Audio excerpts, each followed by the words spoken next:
Bonjour les amis, nous sommes ici à Lumbini, qui est le site où est né Bouddha, Siddhartha Gautama, le Bouddha Sakyamuni. Son père était le roi du royaume des Sakya, dont la ville capitale était Kapilavastu. Et sa mère, elle, venait d'une ville un peu distante, que lorsqu'elle sent que l'accouchement était proche, après 10 mois lunaires, elle s'est dirigée vers sa ville natale, puisqu'il était coutume à l'époque que la mère aille accoucher dans sa famille. En chemin, elle a été prise par des douleurs, elle n'a pas pu aller plus loin. Siddhartha Gautama est né ici, à Lumbini. Donc c'était un lieu qui était petit village, soit un lieu dit. Donc ensuite, il y a eu des bâtiments, des stupas, des monuments qui ont été construits 200 ans avant la naissance de Jésus-Christ, qui maintenant sont des vestiges. Puis, à notre ère moderne, de plus en plus, chaque pays bouddhiste a installé un temple. On a un temple thaï, un temple chinois, un temple népalais, temple du Tibet, temple voilà. Donc on va faire un peu le tour. Et puis les pays où il y a une population bouddhiste assez faible, comme la France, la Russie, on a des stupas. Donc, mais je vous montrerai le stupa français, le stupa russe. Voilà, on va faire un peu le tour. Donc la première chose qu'on va voir, c'est le monument Mahadevi, c'est-à-dire que là où est né Bouddha, il y a une pierre qui à l'époque a marqué le site. Après, on a le roi Asoka, qui était un roi terrible, mais qui se convertit au bouddhisme et qui marqua tous les sites importants du bouddhisme par une colonne qu'on appelle la colonne d'Asoka. On la verra aussi. Par contre, à l'intérieur, la pierre, on ne la verra pas puisqu'il est interdit de faire des photos. Le mémorial de Mahadevi qui marque l'endroit même où est né Bouddha. Alors à l'intérieur, il y a une pierre qui avait été posée à l'époque pour marquer le droit de la naissance de Bouddha. Les vestiges d'un ancien stupa carré qui date de 2 siècles avant Jésus-Christ.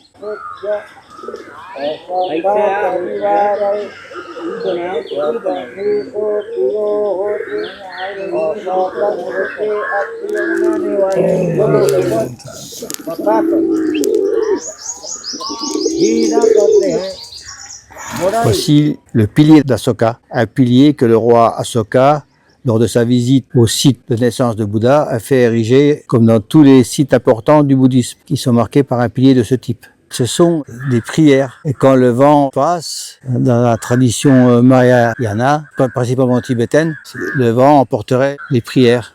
Et ici, il y en a un nombre imposant. Nous sommes à Lumbini Bazar, donc il y a plein de petits magasins, vous trouvez un peu de tout.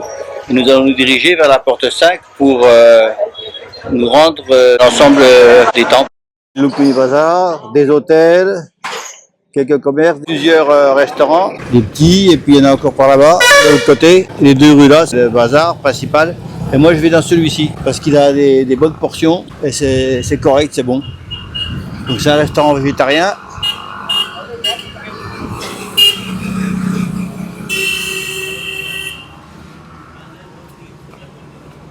Panir, c'est le fromage. Dal fry dal, c'est les lentilles. Aloo paratha, c'est les pommes de terre. Et en face de la porte numéro 5, vous avez les tickets de bus, c'est les bus qui partent pour Pokhara ou pour Katmandou, des marchands de souvenirs. Donc en face à la porte 5, on va y aller.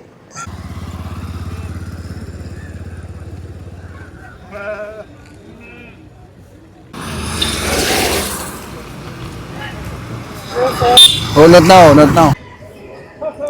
Donc ici nous sommes à Lumbini Bazar. Si nous allons tout droit, ce que nous allons faire au début, nous arrivons au mémorial de Mahadevi.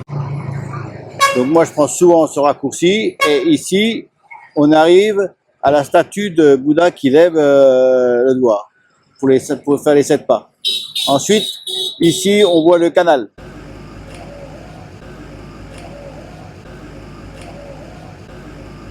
Pagode de la paix. Voici la porte numéro 5.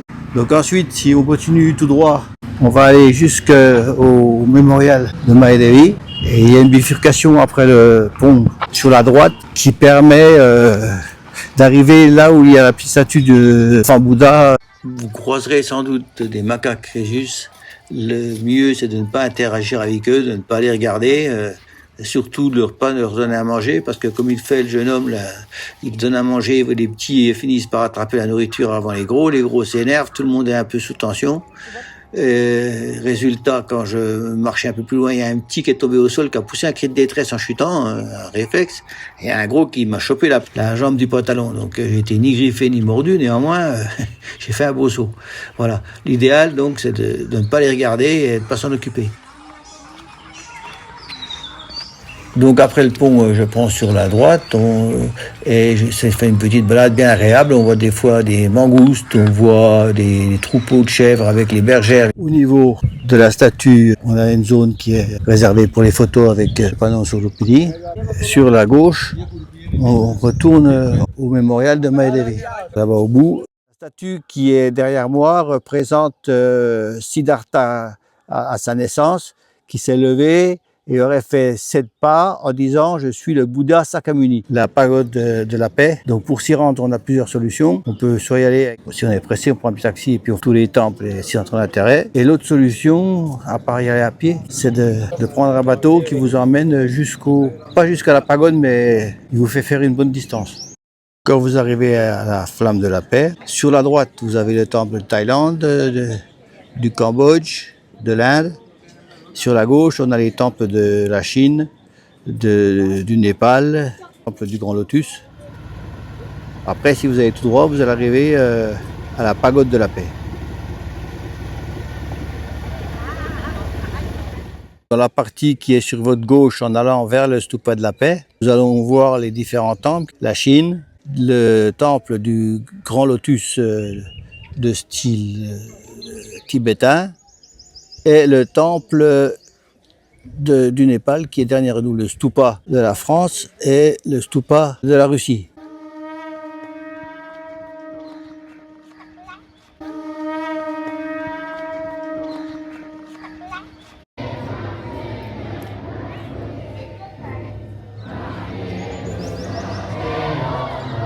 Là, on a une représentation de Bouddha avec les 7 pas sur 7 fleurs de lotus. Et puis ici, le temple du Grand Lotus.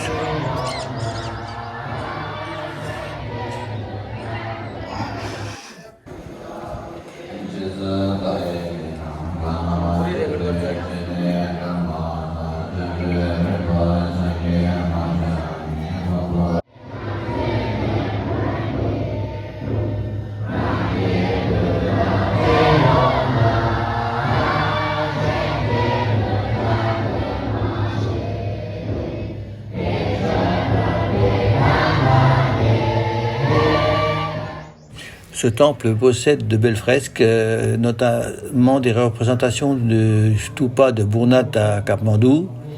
Alors le stupa, il faut toujours retourner autour dans le sens des aiguilles d'une montre.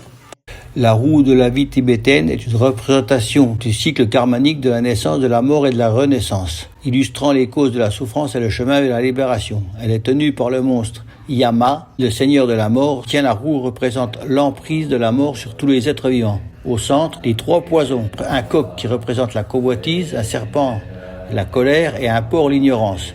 Se mordant la queue, il représente les causes racines du karma. La roue est divisée en 5 ou 6 sections montrant les mondes où les êtres renaissent, allant des royaumes supérieurs, dieux, demi-dieux, aux royaumes inférieurs, humains, animaux, esprits, affamés, enfer. Ensuite, on a le cercle extérieur qui illustre comment l'ignorance mène à la souffrance et comment briser ce cycle. Et souvent, le Bouddha est représenté à l'extérieur de la roue, montrant la voie vers le nirvana.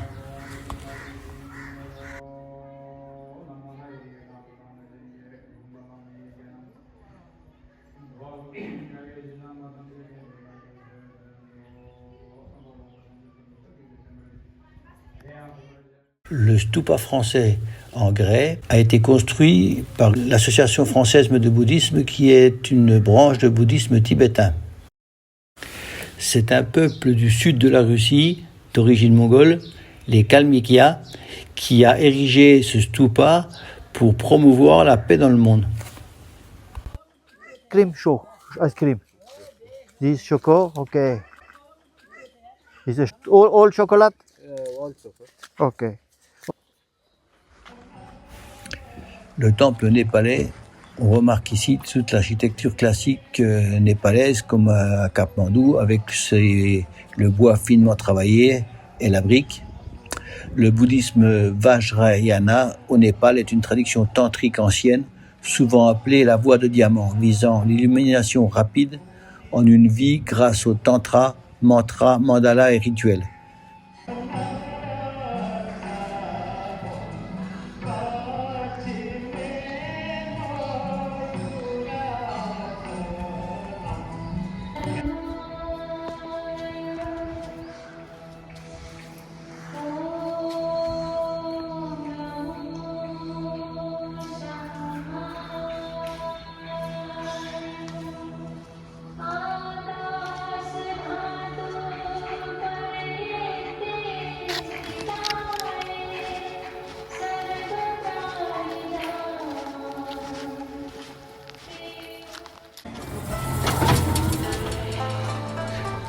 Le temple chinois Zonghua de style pagode est une copie de la cité interdite.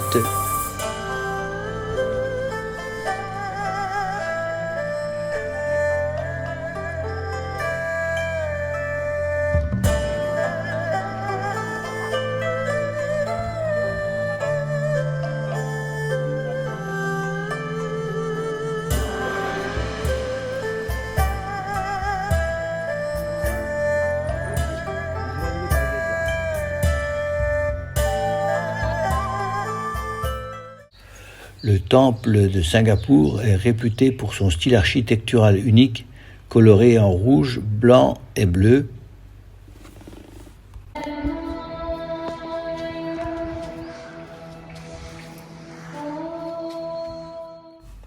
Le temple des 1000 Bouddhas est un temple également d'inspiration tibétaine.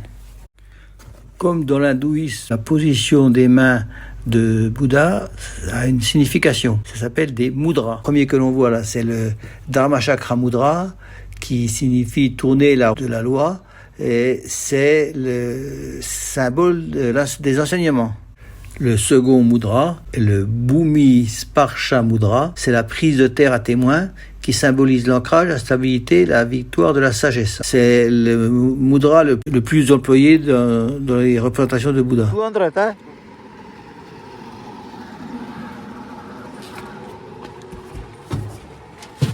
Ok.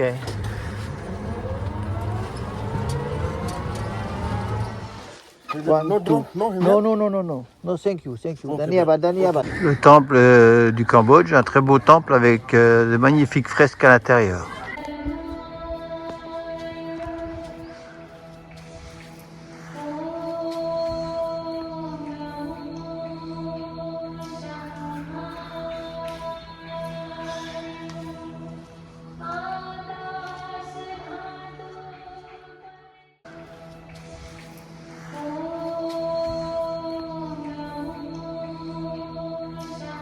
Panchasila se traduit en français par les 5 principes de moralité. Les 5 principes sont s'abstenir de prendre la vie, ne pas tuer, s'abstenir de prendre ce qui n'a pas été donné, ne pas voler, s'abstenir de toute la conduite sexuelle, ça c'est l'adultère, s'abstenir de paroles mensongères, ne pas mentir, s'abstenir de consommer des substances enivrantes, alcool, drogue qui causent la négligence.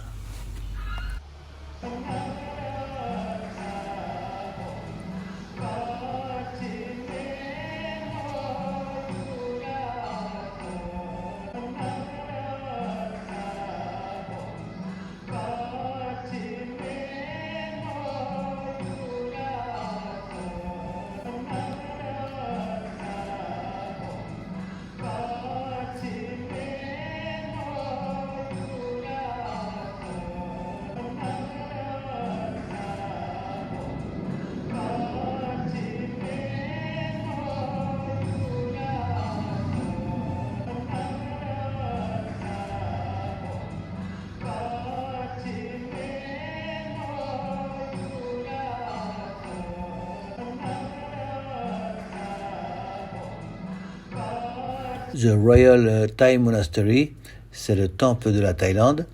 C'est un très beau temple et en plus, ils sont décrites les actions humanitaires qui ont été menées par la Thaïlande, aussi bien pour les yeux que pour les dentaires, à l'intention des personnes les plus défavorisées de la région.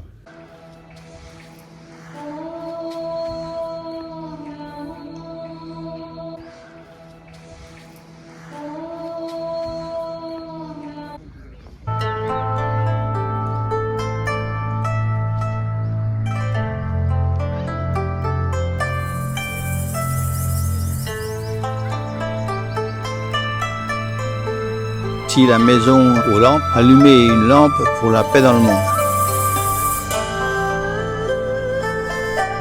Voilà les amis, la vidéo sur Loubini se termine. Vous avez vu la majeure partie des temples. Et bien à une prochaine.